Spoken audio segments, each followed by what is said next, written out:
Welcome back to The Explainer. Today, we're cracking open the ultimate science-backed manual for navigating the notoriously messy dating world, and doing it without losing your mind in the process.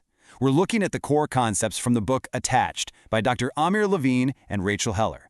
If you've ever felt like love and dating are just, total chaos, well, you are in the exact right place. We're going to decode the actual biology behind why some relationships thrive over a lifetime while others absolutely crash and burn. Okay, let's dive into this. Because let's be real, if you have ever dated, you have almost certainly stared at your phone, completely bewildered, asking yourself this exact question. You go on this amazing date, everything seems perfect, and then bam, absolute silence. They vanish. We try to rationalize it, right? We tell ourselves they're just busy, or maybe they went on a sudden technology-free silent retreat in the mountains. But honestly, this sudden disappearance represents a universal, deeply frustrating reality of modern romance. But hey, let's flip the script for a second, because there is an entirely different side to this coin. Maybe you're the one who suddenly feels completely suffocated. Your partner is texting you nonstop, they need constant reassurance, and you are just desperate for a little bit of breathing room. You wonder why they can't just be independent. Well, here's the thing. Whether you've been the one ghosted or the one feeling smothered, the reason behind it isn't some deep character flaw. It's actually just biology. Section 1. The secret to relationship survival. The absolute foundational truth we need to establish right now is that the human desire for attachment is a biological reality, not a weakness. Think of your brain as having a built-in internal matchmaker. This is your attachment system. It's a literal evolutionary adaptation designed to keep us close to a chosen partner. And here's the beautiful paradox of it all. Having a secure safety net, a partner you can absolutely rely on, actually makes you more independent, more bold and brave. When our emotional needs are met, we thrive. But when those needs are ignored, this system triggers our amygdala into a literal survival state. It shuts down our empathy, turns off our critical thinking, and just floods our bodies with stress. Section 2. Discover your attachment style. Now, I invite you to do a little self-diagnosing here, completely judgment-free, as we break down the 3 distinct attachment profiles shaped by our upbringing and past dating experiences. Now, what's really interesting about this slide is the sheer amount of energy the anxious attacher expends. If you have an anxious attachment style, you deeply crave intimacy, but your radar for relationship threats is always turned up to the maximum.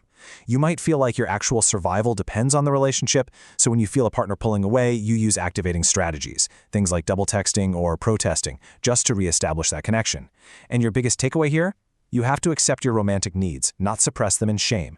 If you don't accept them, you'll never give a partner the chance to fulfill them. On the flip side, we have the avoidant attachment style. And if you are an avoidant, I am speaking directly to you right now.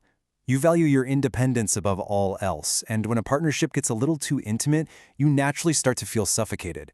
You might find yourself nitpicking, suddenly getting annoyed by the way your partner chews their food, just as a subconscious excuse to push them away. So the advice for you?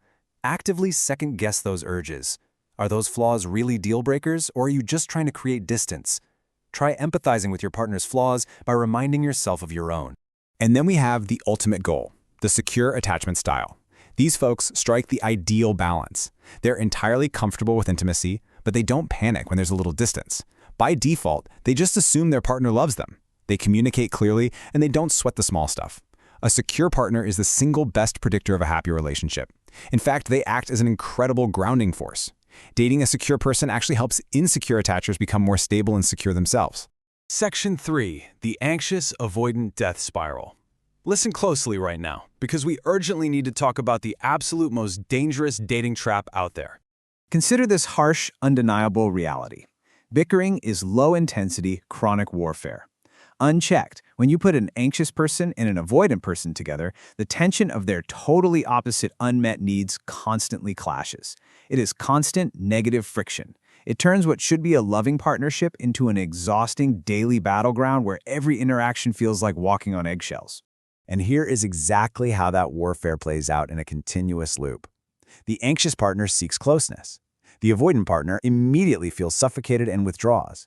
This triggers the anxious partner's survival state, so they protest and push even harder for connection, which of course causes the avoidant partner to distance themselves even further, eventually leading straight to ghosting.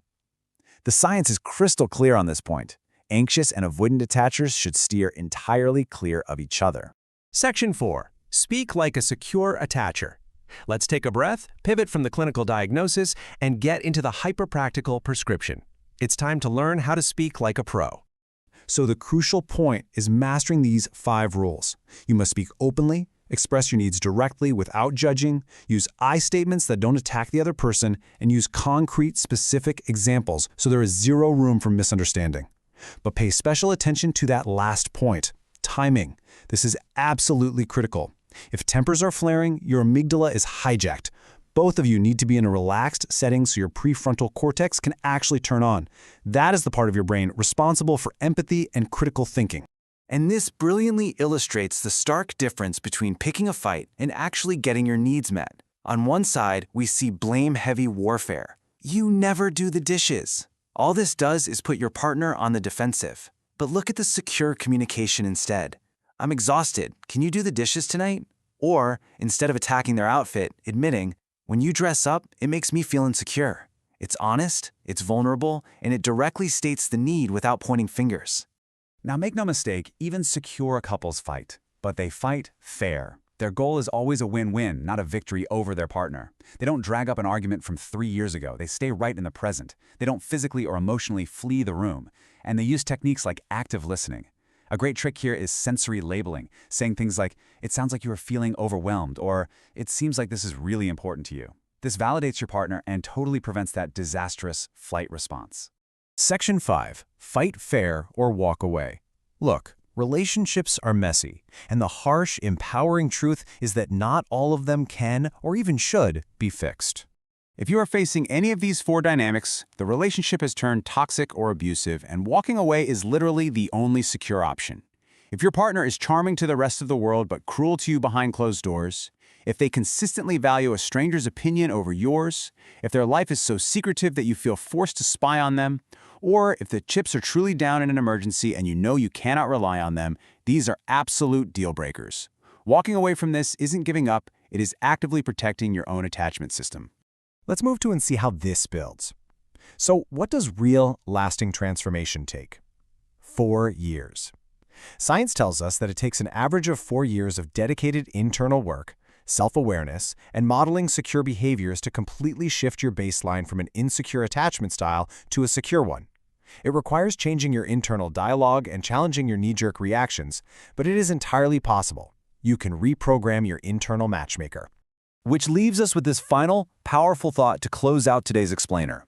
You cannot force your partner to become secure. If you want to change the relationship dynamic, you have to change yourself. By holding consistently to secure communication, your partner will eventually have to adapt, or the wrong relationship will naturally end. So I ask you, what is your internal dialogue telling you right now? Are you suppressing your needs out of shame or pushing people away out of fear? Take these tools, start actively communicating your romantic needs, and watch how it transforms your world.